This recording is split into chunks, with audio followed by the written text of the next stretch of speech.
Hello mga loves! Kumusta po kayo?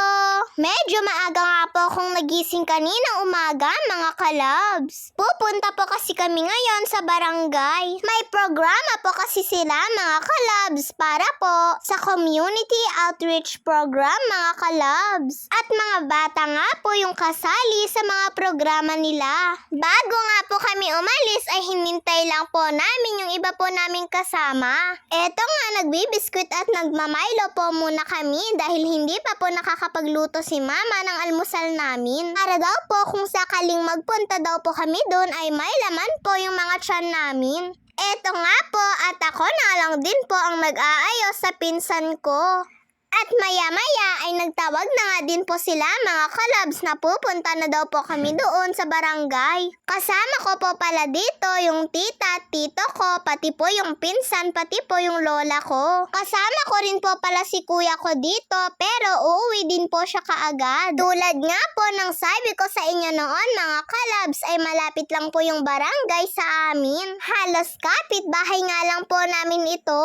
Dito po kasi sa barangay namin gaganapin yung programa na gagawin nila. At habang palapit na nga po kami ng palapit dito sa barangay hall ay nakikita na nga din po namin yung madaming bata. Marami na rin po kasing nauna sa amin. At nung nakarating na nga po kami dito ay pumwesto na rin po kami.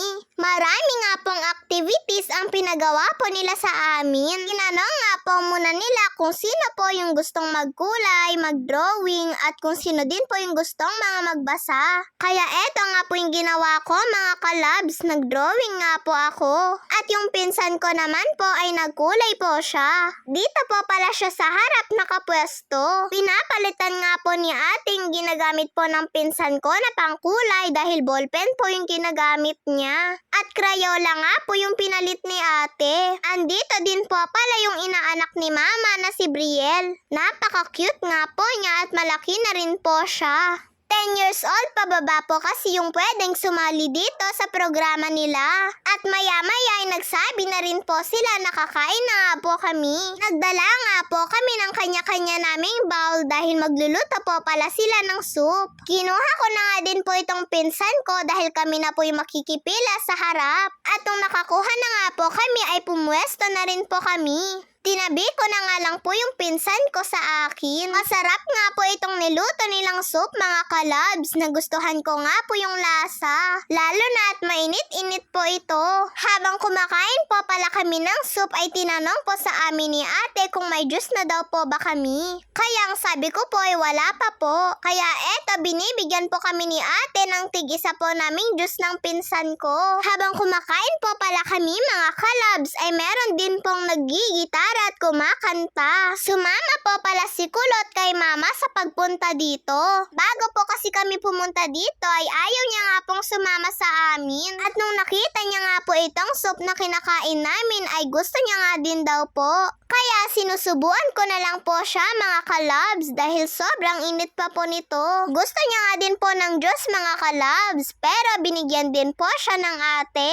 Masarap nga daw po itong soup mga kalabs, sabi po ng pinsan ko. Kaya eto, pasubo nga po siya ng pasubo sa akin. Kaya sinishare ko na nga lang po itong pagkain ko sa kanya. Sabi nga po ni mama ay hindi pa daw din po siya kumakain. Nagbiskwit nga lang daw po siya bago siya pumunta dito. Kaya pala siguro nagugutom po itong si Kulot. Kaya tamang-tama lang din po na pumunta siya dito para makahigop din po siya ng masarap na sopas. May mga laruan, mga damit yung nakadisplay po pala dito sa harap. Para po pala ito sa mga bata. Kumakain na rin po pala sila ate at kuya na nag-guide po sa amin. Katabi ko nga din po dito yung mga tita at tito ko. Halos lahat po kasi kami sa compound namin ay pumunta po dito. Nasa likod din po pala namin yung dalawa ko pong tita at yung isa ko pong pinsan na bulilit. Pagkatapos nga po namin kumain mga kalabs ay nagpalaro din po sila ng hep hep hooray. Napakadami nga po naming sumali pero iisa lang po ang nanalo. At may sumunod pa nga po na laro. Pag uwi po pala namin ito pong bit-bit ko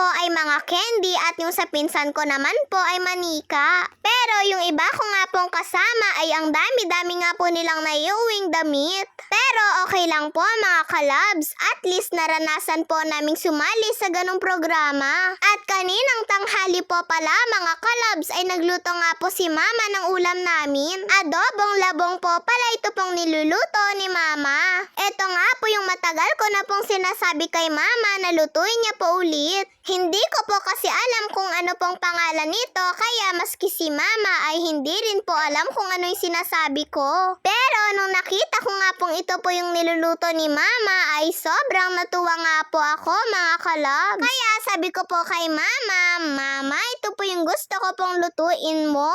Hay, kung alam ko nga lang po yung pangalan nito noon pa.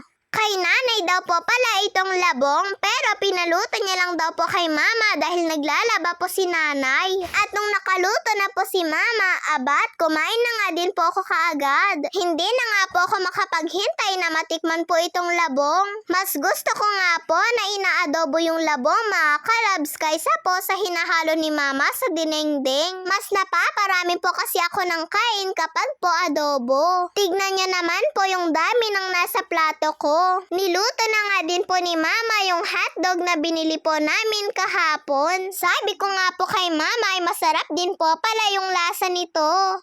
Mga labs, magsha-shoutout lang po tayo ng saglit. Shoutout po sa mama ni Prince Ali Ray Ramos na si Harleen Ramoso, Angel Santos, Kian Rose Manlapaz Mahilum, Sheena May S. Velilia, Glacial Antin Au, Aika Daisy Masion, Princess Nicole Mesa, Ira Jane L. Dogos, Apple Angelica Caranga, Alexa Smith, Naomi Cardona, Jeneline Badar, Jillian Tampan Kagula, Kate Flor Deliz. Salamat po sa lahat ng nagpa-shoutout. At kaninang hapon po pala bago umalis si Papa ay nagtimpla na nga din po ako ng kape niya. Ganun po kasi kapag bumabangon po si Papa mga kalabs, dapat ay may kape na po siyang nakahanda. Panghapon po kasi yung duty ni Papa at mamayang hating gabi pa po siya uuwi. Umalis po kasi si Kuya dahil may pinuntahan po siya ng mga classmate niya. Kaya ako na nga lang pong nagtimpla ng kape ni Papa. Madali lang naman pong magtimpla ng kape ni Papa dahil alam ko naman po kung anong sukat yung kape pati po yung asukal na ilalagay ko sa kape ni Papa. Basta wag lang pong matamis mga kalabs dahil ayaw nga po ni Papa na matamis. Kung hindi, nako at hindi niya nga po ito iinumin. At ayan na nga, nakapagtimpla na nga din po ako ng kape ni Papa. O siya sige mga kalabs, hanggang dito na lang po. Yun lang po mga kalabs, maraming salamat po sa panonood nyo.